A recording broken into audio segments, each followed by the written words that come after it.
Before we start today's video, once again, I am promoting next Tuesday's election night stream for the great states of Ohio and Indiana. Very coincidental, it's a video about Ohio today. But either way, the very first link in the description down below, click it, and it'll take you to the live stream, which again, starts next Tuesday at 6:45 p.m. Eastern Standard Time, which is May 3rd.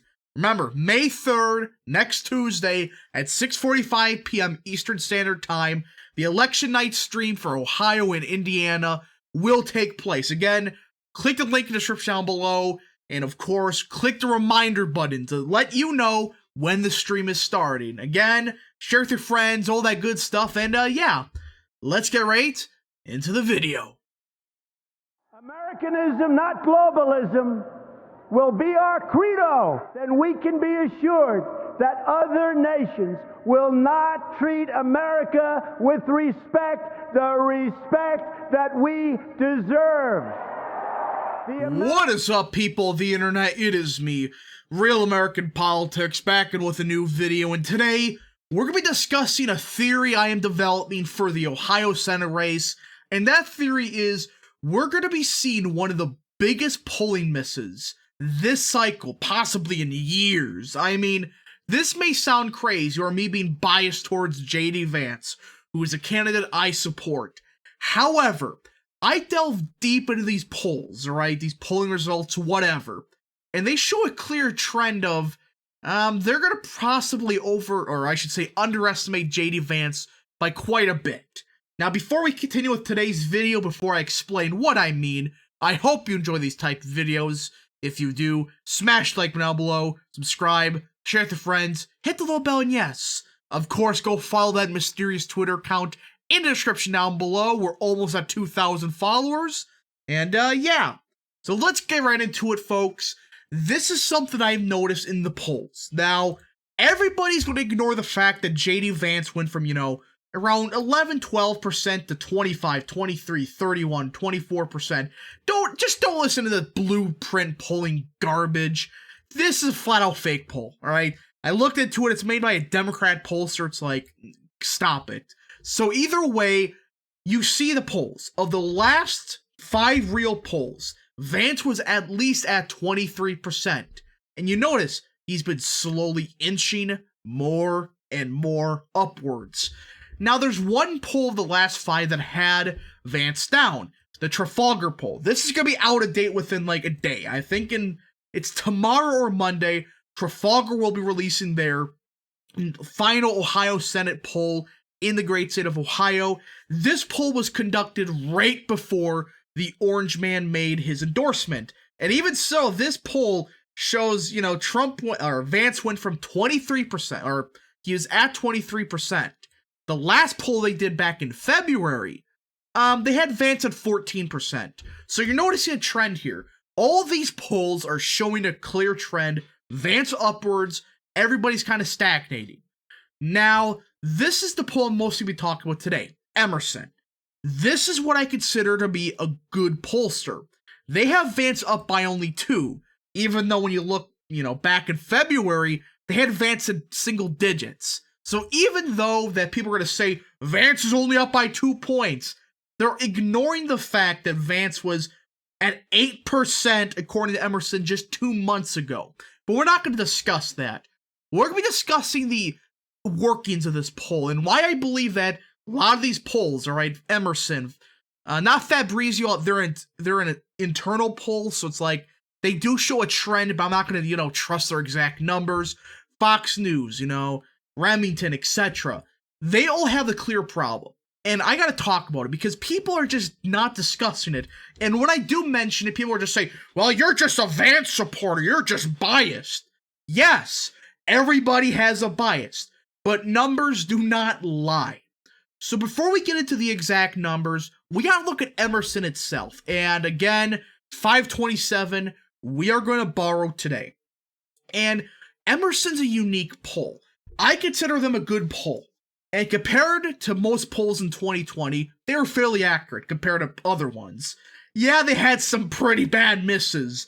Maine second, but even even then, they were fairly accurate, except, you know, the Senate race in Iowa. Outside of maybe those two or, well, 3 races, again, Ohio, they were off by 9 points in favor of Biden.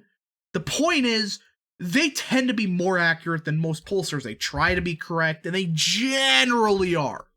But here's a problem with Emerson. They go on these weird streaks of either being spot on or their polls are so wrong.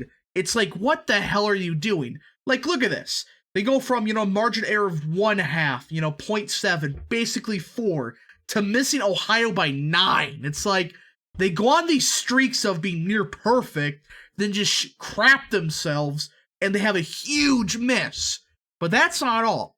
You go down here, and look at their past primary polls, which again, I don't say is everything.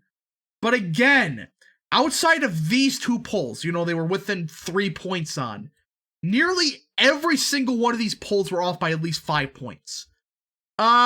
This is the poll that's affirming that Vance is only up by 2 points.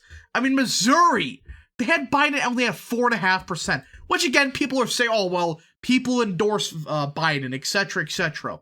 Sure, that's possible, but you do not miss by 21 points. All right, I know this is a poll. This was a poll conducted like 3 or 4 days prior to the election, but even so, you can't just say, oh, well, because this happened or X happened. You do not surge that much, even with those endorsements. And this was conducted after the fact, so it's like, oh boy. But even so, Emerson tends to be correct. Just their primary polls, that's where they get a bit iffy. And that's the issue with a lot of pollsters. Many people are putting a lot of weight behind Ohio Predictive Insights in Arizona, one of the worst pollsters in America. But people need to realize, for primary polls, basically none of these guys are good at it. Alright, there's only 2 pollsters I would say, if they release a primary poll, they're probably going to be correct. Trafalgar and Big Data Poll. But outside of that, it's like, I wouldn't trust any of these people. I mean, again, you go to the rest of these polls, it's like, Fox News is horrendous. And even so, they have Vance up by 5. They tend to always underestimate, you know, the base candidates. I mean, look at what they had in Trump 2020.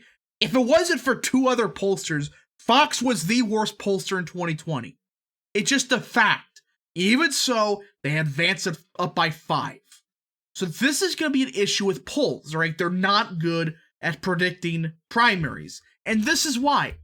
This is inside the Emerson poll. This is the demographics of the poll. You notice a problem here. There is a huge problem, a big red flag.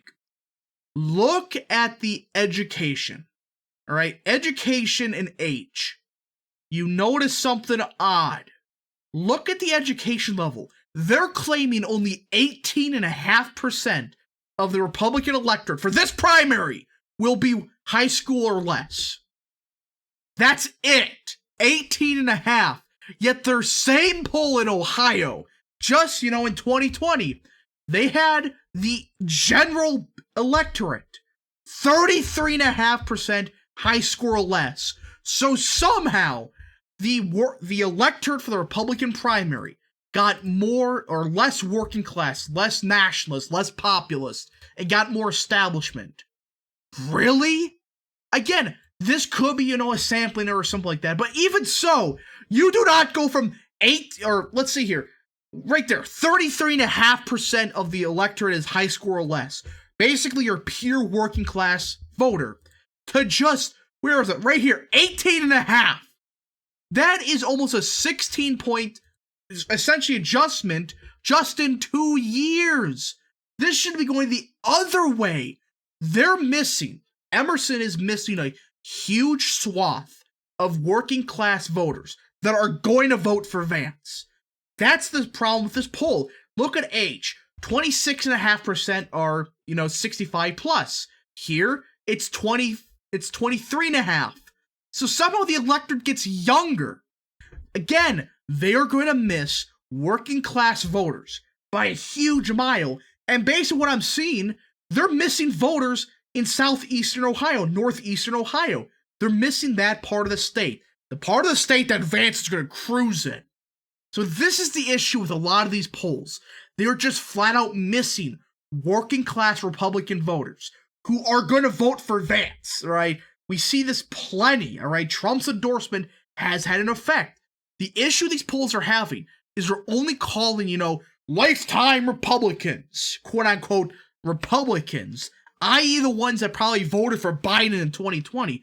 They're only calling the ones. They're not even trying to call the ones that are working class. They don't even bother because they think, oh, well, you see, you haven't voted in a Republican primary in, 2 years. That means you're not going to vote. That's the issue with these polls.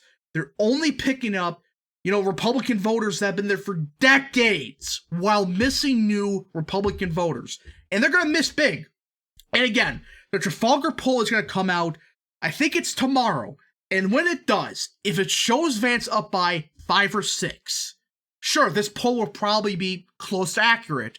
If they have Vance up at 6, 7, 8 points, yeah, these polls are going to be off by a lot because primary polls are hard to do. And Trafalgar is usually the more accurate ones in Republican primaries. So we're going to just see what happens. But again, I fully expect there to be a huge miss in the primaries for primary polls this entire cycle. Anyways, I hope you enjoyed this video. If you did, smash like down below, subscribe, share with your friends, hit that little bell, and yes, of course, go follow that mysterious Twitter account in description down below. And yeah, thank you guys so much for watching.